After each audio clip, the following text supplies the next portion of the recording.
I will note it, if none can call our power to account. And yet, who would have thought the old man to have so much blood in him?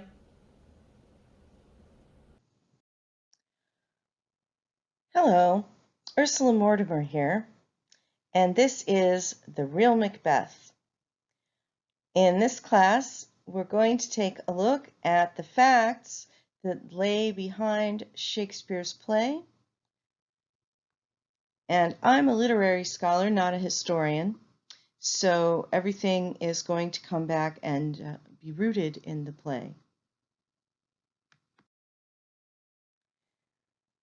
We're going to look at 4 major points.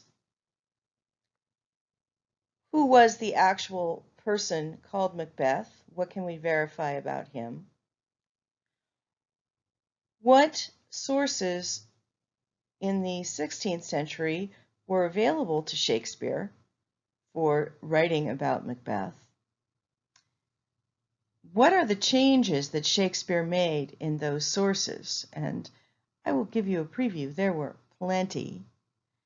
And finally, why was it significant that Macbeth was written during the early reign of King James VI of Scotland, first of England, successor to Elizabeth I?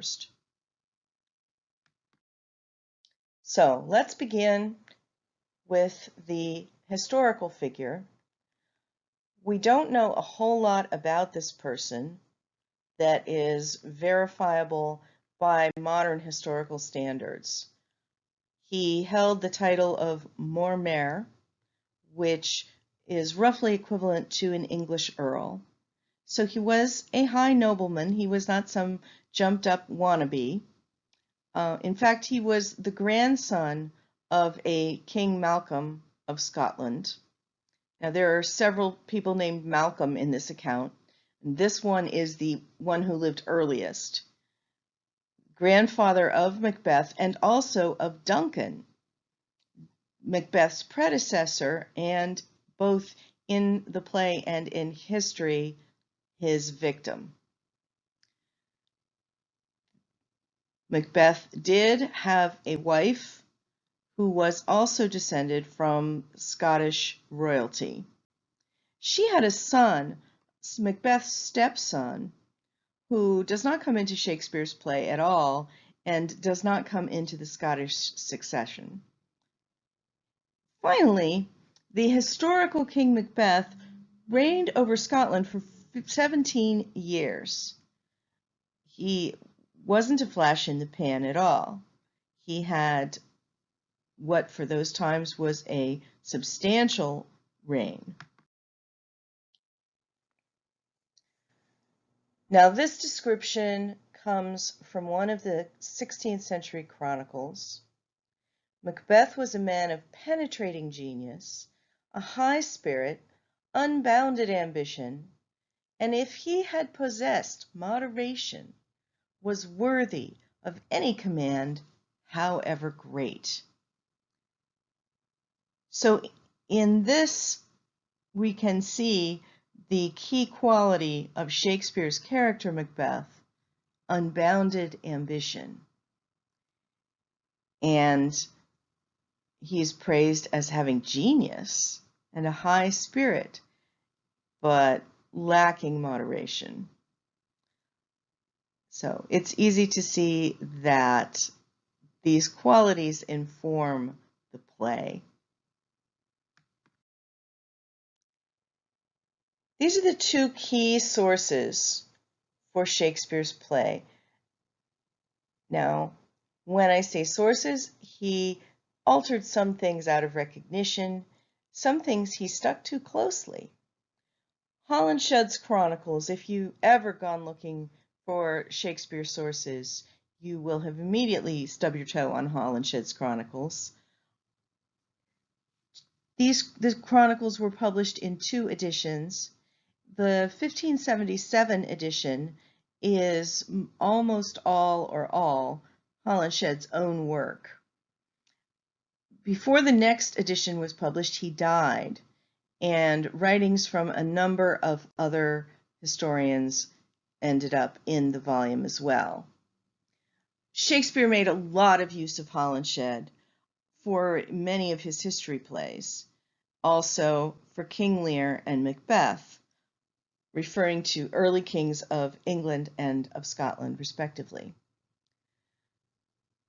The person who held a similar position in Scotland to what Holinshed held in England was George Buchanan, and his History of Scotland came out at right the same time between the two editions of Holinshed's Chronicles, and it aimed to connect the present royalty of Scotland back to the mythic origins of the kingdom.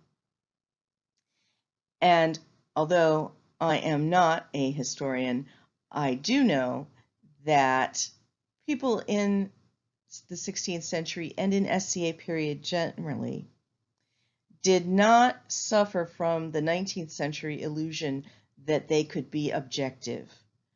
And when recounting history, they did not necessarily seek to verify everything. What they did was to try to construct a narrative. This makes them great sources for literature.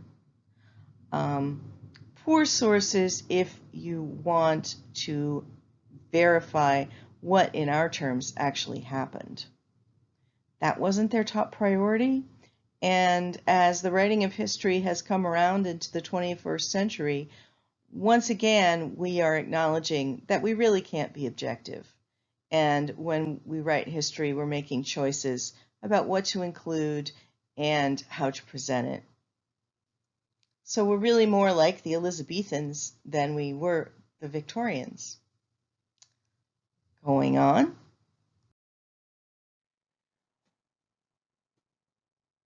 What changes did Shakespeare make to the historical material that was available to him? Well, to begin with, I mentioned Macbeth reigned for 17 years. The time frame of Shakespeare's tragedy is much shorter. If you trace the events and the times that are mentioned, you'll find that from Macbeth's first encounter with the witches to his death, it's about a year. So the reign has been greatly compressed. Shakespeare's left out the boring bits. He's left in all the violence and the drama. The character of Duncan, Macbeth's predecessor, is greatly changed from the Chronicles. Both of them, and particularly Holinshed, show Duncan as a weak king. He's also much younger than Macbeth. In the play, he's shown more or less as his contemporary. In fact, Duncan was a very young man, perhaps 17 or 18, when he became king. And the Chronicles tell us that he was easily influenced and just wanted people to like him. Shakespeare shows Macbeth as someone who is aspiring above his station. In fact, as I mentioned earlier, Macbeth was a grandson of King Malcolm, as was Duncan. Not only did he have an equal claim to the throne, but according to some sources, there had been an agreement that Macbeth was to be the next king, and Malcolm passed him over in favor of Duncan, whom he personally preferred. Now, the character of Banquo is very interesting. Banquo was the ancient figure from whom James traced his descent. So he was the farthest branch back on the family tree that the Stuarts could claim as an ancestor. And in Shakespeare's play, Banquo is shown as an innocent bystander and later victim. However, the chroniclers describe him as a co-conspirator, an accomplice to murder. And finally, Lady Macbeth, who many people consider the most memorable figure in the play, we know nothing about her from the chroniclers. We know that she existed, was royal, and had had a son before. But her character, her violence, her madness, her sleepwalking, all of that is an invention of the playwright.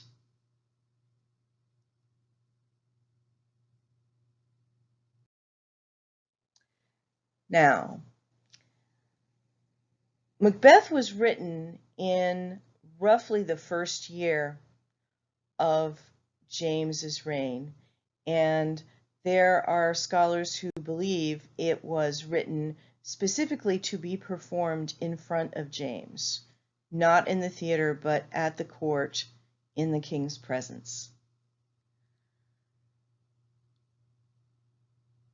There are some complicated issues that Shakespeare touches on that make this play something much more sensitive than mere flattery. To begin with, he does endorse the king's claim of descent from Banquo. In some productions, there's a dumb show of a literal line of kings, actors in crowns, leading from Macbeth's period up to James. So he's supporting that claim. He's also addressing the question of what makes kingship legitimate. And this is important because, to remind you, James has succeeded Elizabeth, who was almost universally loved, who was by everyone understood to be a powerful ruler, who commanded respect both at home and abroad. James is the son of Mary, Queen of Scots, Mary Stuart, who was widely hated and despised in England. However, through the principles of primogeniture, he is the one with the claim on the throne. This is complicated by Elizabeth's refusal to name an heir throughout her life,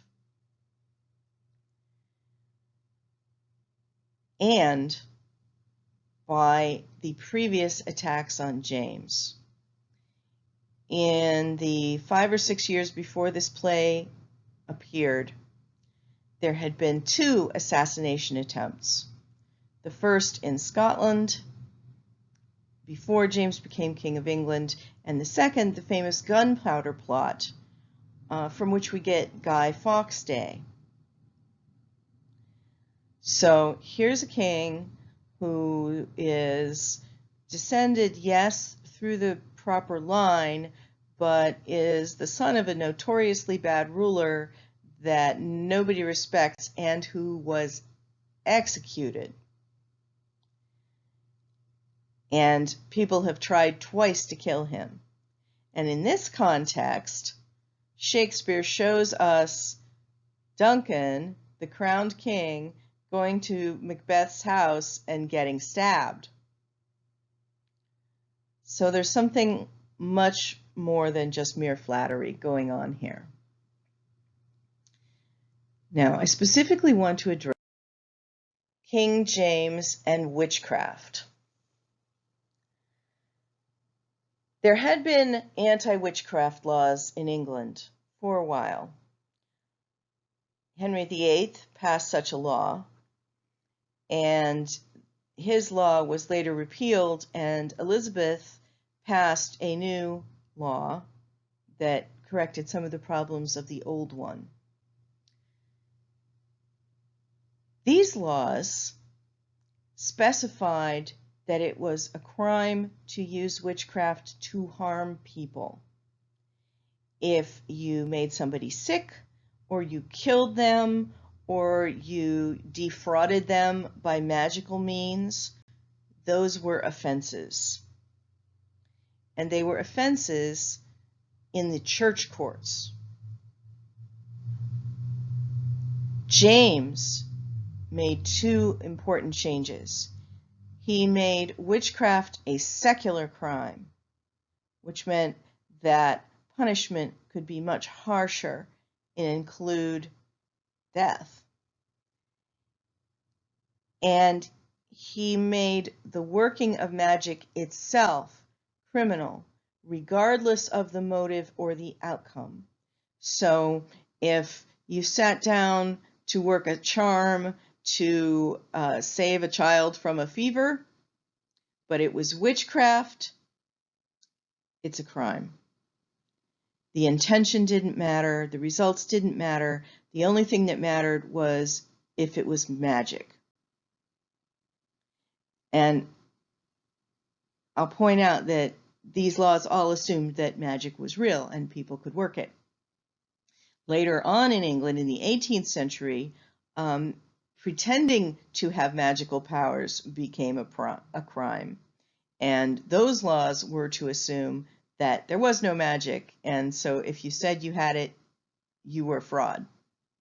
But here in the 16th and the beginning of the 17th century, witches were real, and they needed to be punished. And James was a zealot on this point. He hated witches.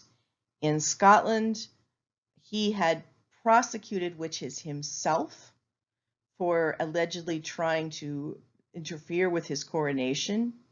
He interrogated them himself, and for those who resisted interrogation, he sat and watched while they were tortured. He had a deep fear of witchcraft. So, if it's true that the play Macbeth was created to be presented to the king, then from the first moment of the play, the first lines are spoken by the witches. So James would be presented with something that he did not regard in any way as comic or false, but as a real and powerful source of evil and danger to the king.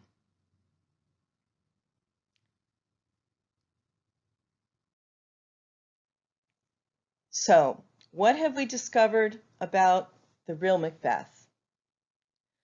He was, in fact, a fairly successful Scottish ruler.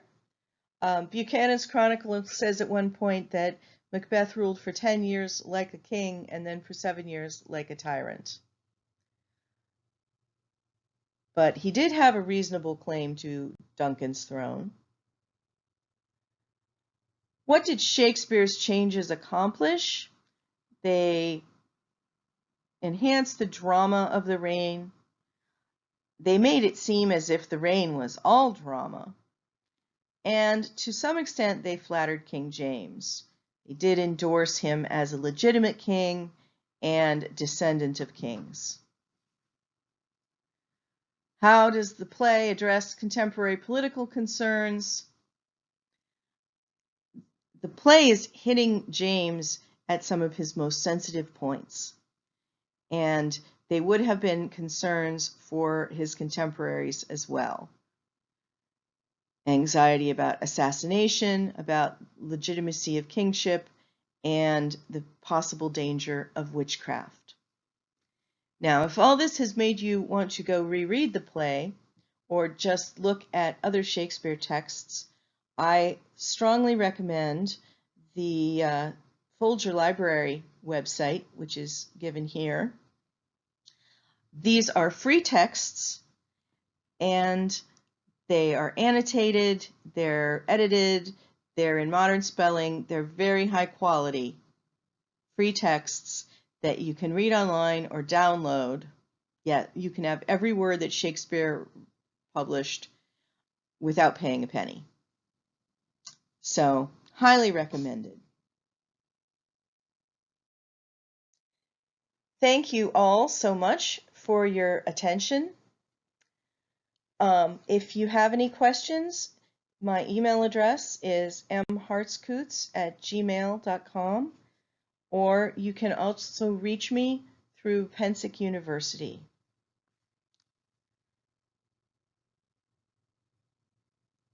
And now, roll credits. I'm gonna wash that blood right off of my hands. I'm gonna wash that blood right off of my hands. I'm gonna wash that blood right off of my hands and send him on his way.